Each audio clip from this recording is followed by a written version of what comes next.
So here we have an old Piaggio X9. It's a 250. It's a bit tatty. It's what it is. But we've got an oil and service light flashing. Okay, and I've just changed the oil and sorted that out. That's all down here. Okay, up in there. So we've got to reset the oil light. There's a reset button under there. So first thing is, there's a screw under there, one under there, one in there, one in there, and one under there. Let me take that panel off. And now you can see, there's a reset button right there. So now we've got to turn it on and scroll through the dials. Okay, so they're both flashing. So you push the button once and oil is on. So you hold it down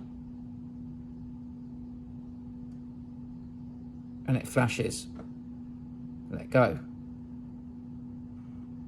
That's reset the service. Now we're on oil, hold it down. Keep it held down.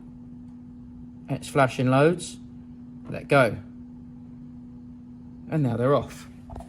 Switch the ignition off. Switch the ignition on. And you'll see that the lights have gone. Service done. Lights reset. Winner! Don't forget to like and subscribe for more helpful videos from me. Cheers!